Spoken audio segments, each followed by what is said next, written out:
Porque espiritual, na verdade, para mim, o que eu tinha já estava ótimo. Eu já tinha equilíbrio com as minhas entidades que incorporava, já sabia se eu precisasse fazer alguma coisa, como fazer. Eu ajudava o meu padrinho lá no meu axé com todos os trabalhos de Kimbanda, aprendi a fazer muita coisa, então estava tudo muito confortável. Mas não era isso que a espiritualidade queria. Você também tinha que labutar. Tinha. E aí, as coisas para alguém não tinha que caminhar, porque se caminhava para mim, o eixo era meu, eu trabalhava, mas para alguém não ia caminhar, e para o Mário não caminhou. Embora a gente tivesse casa, deu tudo certo, fez, mas assim, não caminhava. E eu já estava com aquele povo cobrando, você tem que estudar. Você precisa estudar. E Dona Quitéria pegando pela orelha. Toma espada. E aí foi indo, até que chegou um dia que eu falei pro Mário, eu falei, não tem o que fazer. Eu não consigo, porque, enfim, aqui é muito difícil. Quando a gente fala profissionalmente, o Nordeste ele é muito difícil quando você não tem um amparo familiar, né? Quando tá ali só você. Sim. Não tem tantas oportunidades. É uma terra que é açoitada pelo descaso, né? O governo, essas coisas. A gente sabe a realidade do Nordeste no Brasil. É difícil. É muito difícil, enfim. Você pode ser qualificado, mas a oportunidade é escassa. É difícil. Falei com meu padrinho, e nisso eu sempre vendo meu padrinho, a gente conversando, tirando dúvida, e aquela coisa toda. Isso era que ano? Isso foi... Demorou, tá? Essa história toda demorou. Cheguei lá em 2006. Isso foi de 2012 para 2013. Mas 2013 ficou insustentável. Aí minha senhora chegou e falou assim, não dá. Você precisa voltar. Vamos para São Paulo. Aí eu fui chamar meu padrinho, falei com ele, expliquei a situação. E meu padrinho, eu achei isso espetacular. Porque ele poderia ter falado isso para mim. Eu sempre me perguntava isso. Por que ele não disse para mim não ir? Eis a pergunta, né? Por que ele deixou eu ir? Eu me questionava, né?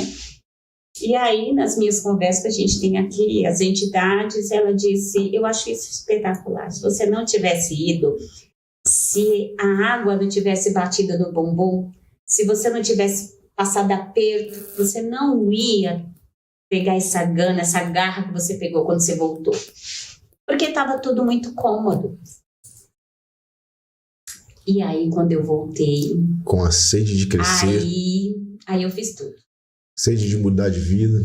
Se matriculou na faculdade. Aí eu não fui para a área da educação. Porque ela pediu para mim, faça ou a área da saúde ou a educação. Mas eu amei o mundo das vendas. Eu me descobri no mundo de venda técnica de serviços. Tu quer falar ainda que não é um BMI, ó. Aí eu amei. Pois é. Foi muito menina. Pois é. Foi muito espetacular. E aí eu falei... E fiz comunicação. Como? Com muita fé, porque eu trabalhava uma semana de quarta a domingo e a outra semana de terça a sábado, cuidando sempre da espiritualidade e mais. Quando eu voltei, meu irmão, ele tinha um espaço pequenininho, ele falou, tá aqui, ó, eu não vou tocar mais esse povo não quero, é tudo seu. Foi embora, nunca mais voltou. Largou tudo na tua mão. Largou tudo lá, na minha mão. Então eu já tinha, né? Aí eu fiquei... Isso parece que é combinado já desde o céu na espiritualidade, cara. Uma treta, né? Treta. Foi. E aí a espiritualidade, ela falou, olha, o que você pode fazer é não montar, não fazer nada. E assim, é a espiritualidade que está conduzindo. Cada um desses aí, ó, vai se estrubicar num lugar diferente. E aí eu pensei, eu falei assim, bom...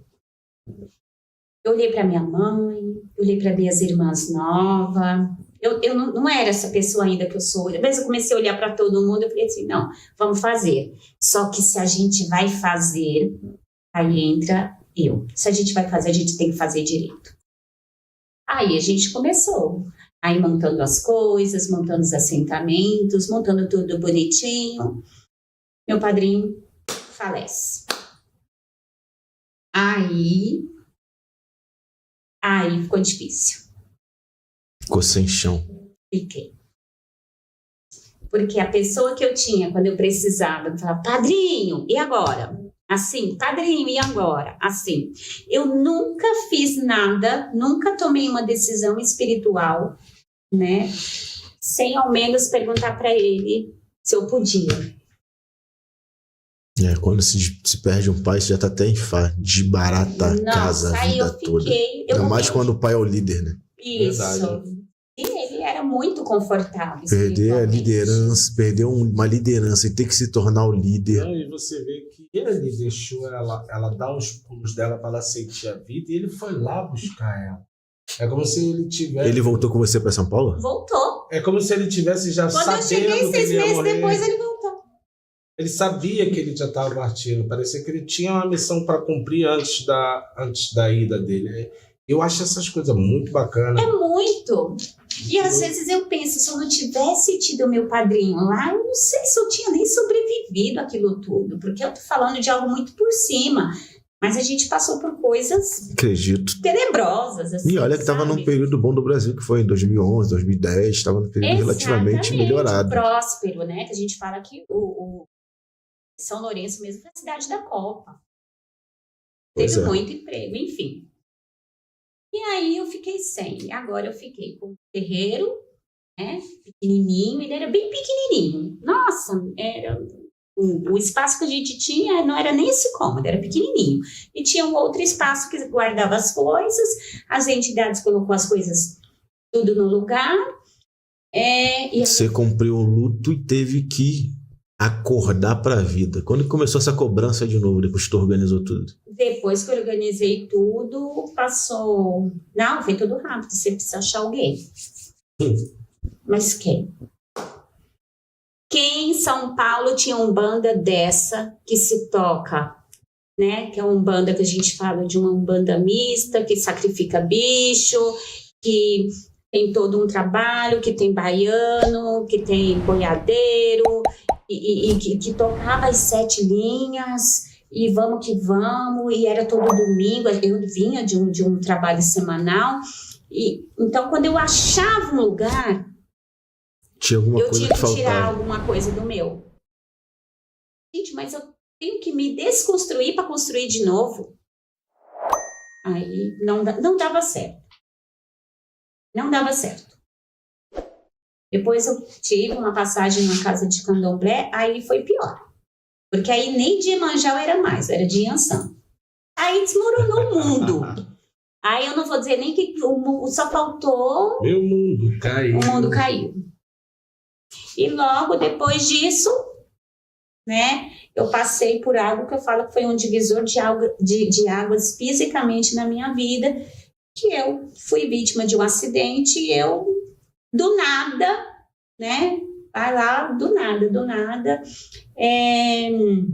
sofri uma bala perdida. E aí, do nada, assim, um dia tranquilo, e aí eu falei, mas o que tá acontecendo? Engraçado que a gente só acha que acontece com o próximo, né? É muito Sim. inusitado, né? Deve ter sido terrível. Foi qual parte do corpo? No pescoço. E ela foi pro pulmão. Meu Deus. Foi. Qual foi o calibre? Então, depois que a gente tirou o hospital, né, já sabe, quando eu falo eu nem sabia disso, foi o médico que me falou que projétil no Brasil, projétil, né, na verdade, eles não tiram do corpo, tem que ficar. Só se for algo muito necessário, mas a minha, como era muito superficial, ela ficou alojada, ela quase foi para o pulmão, né, então ela passou do pescoço e se alojou aqui. Então, se ela tivesse um pouquinho mais de força, eu teria, né? Coração ou pulmão, né? E, mais uma vez, eu sempre falo, né? 2 dias antes eu sonhei com tudo isso, mas, claro que de uma forma diferente.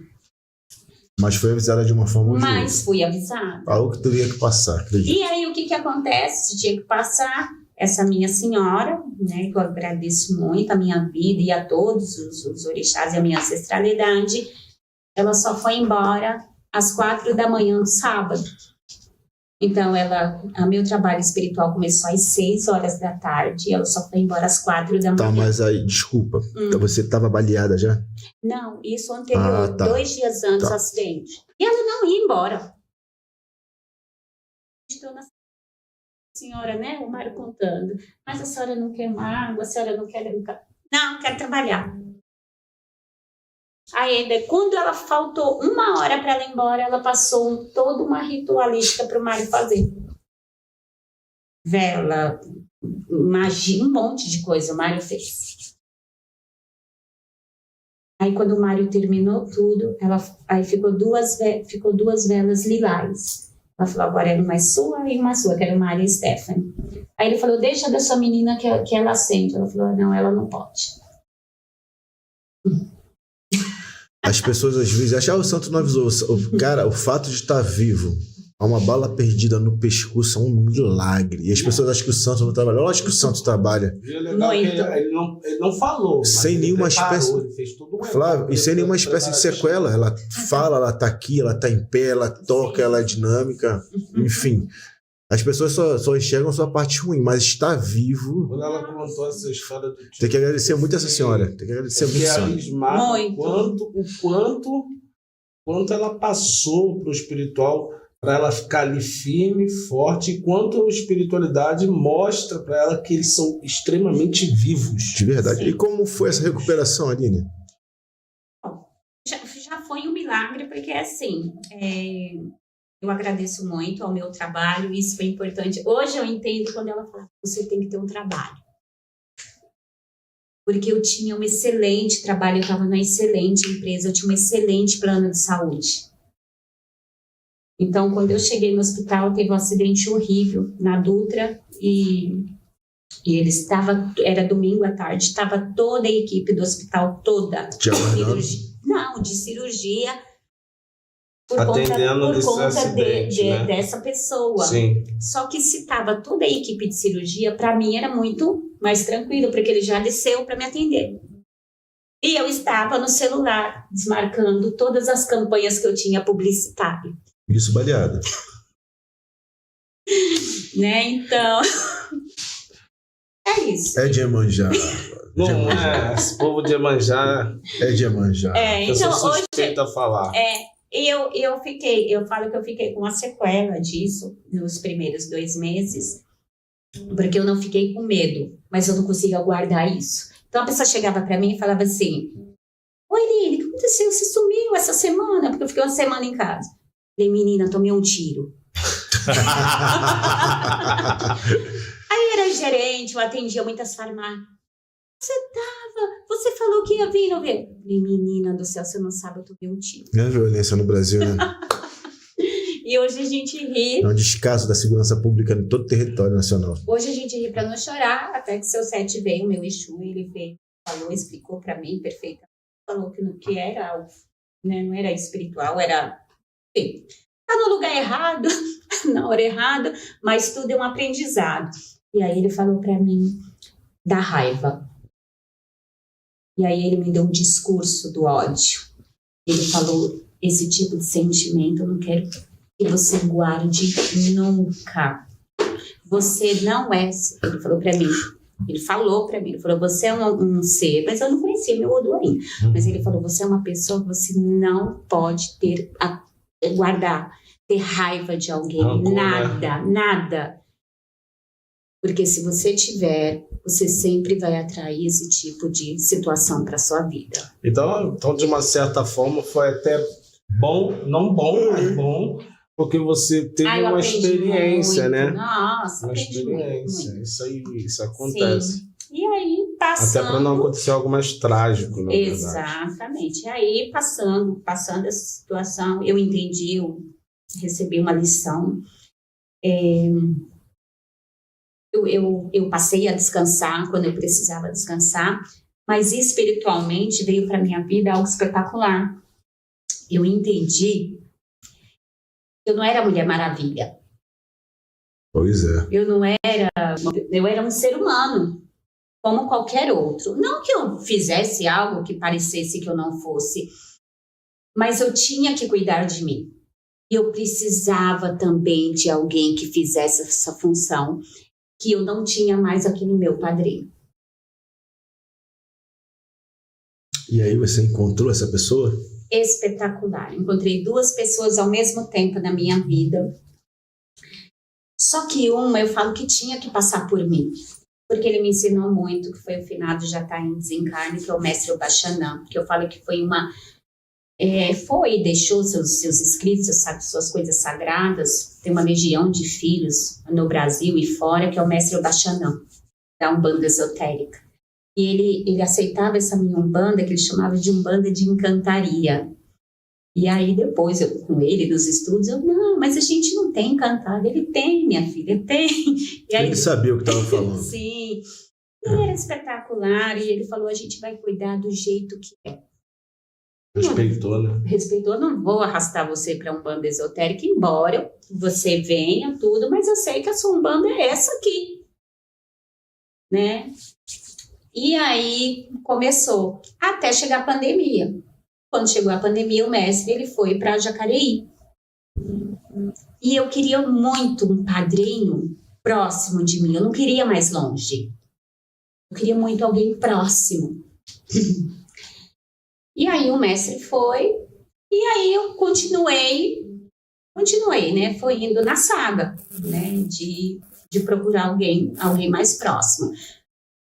Mas qual que era a minha situação? Vamos lá. Eu tocava Umbanda. A gente sabe que a gente está falando de espíritos com uma premissa, a gente tem vários povos, várias confrarias de espíritos, mas a premissa, a matriz principal dos nossos espíritos são os povos originários, são os povos... a gente tem a influência europeia com o sincretismo, e a gente veio, né, como orixá, com os povos escravizados. Então, já sabia que a minha base era essa, né? E eu estava muito bem alimentada e confortada com o meu caboclo, o seu Pena Branca. Muito bem. E hoje eu entendo, essa minha busca por culturas diferentes, isso é do meu caboclo. E eu estava muito bem com o meu sincretismo, muito bem entendido, já quem é Cristo, já quem é Oxalá, já estava tudo essa função. Estava bem resolvida. Nossa, muito tranquilo. Você tinha noção do que tu estava fazendo. Já, e o mestre já tinha passado na minha vida, já tinha dado aula de trás para frente, então já estava muito tranquila, muito resolvida. Mas me faltava a África. E eu queria algo de África, mas que não fosse com esse viés que a gente tem no Brasil, do candomblé que eu tenho, né? Ou do qual eu me deparei. Né? Até então, todos os candomblés que eu já tinha passado, de Jeje, de Queto, de Angola... Não tinha te apetecido, não tinha te feito um chamado. Não. Pelo contrário, era passar e revirar o mundo. E um dia, eu assistindo...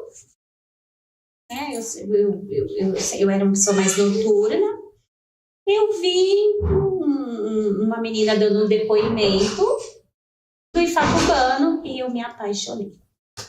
Foi assim, aquele amor, você fala, eu preciso me ligar a essa força, a esse sagrado dessa forma. Mas como que eu chego lá? E aí, como a menina citou o nome da minha madrinha, que é a Ivonete, e o babalá, o Sérgio Lopes, lá no Rio de Janeiro, que eu agradeço demais a chegada deles na minha vida, porque também foi transformadora. E aí eu conheci Ifá, através da madrinha Ivonete. Aí descobriste que era um Caubemi. Aí descobri que eu era Icabeni. Aí toda vez que eu tenho dúvida, eu leio lá o meu Odu, eu volto, aí eu entendo algumas coisas, questiono outras, aí daqui a pouco, eu não sou desse jeito, aí daqui a pouco eu falo, não, eu sou desse jeito. Aí daqui a pouco eu falo, não, mas eu já fui desse jeito, aí eu me deparo com você e falo, nossa, ainda sou desse jeito, e assim vai indo, né? Mas aí, Icabemi, o padrinho, o Sérgio, ele falava, filha, tem que ter cuidado com gesto, com forma de falar, porque Icabemi, ele é muito... acho que era isso, eu não lembro a palavra que ele colocou, não sei se explosivo, muito agitado, e eu não me conformo, porque eu falei assim, mas eu não sou essa pessoa, eu sou muito tranquila. Aí de vez em quando eu me deparo, sabe, um pouco mais, eu falo, olha, calma, volta. Então, o meu Odu, eu falo que Fá na minha vida, ele veio para selar um nível de autoconhecimento tão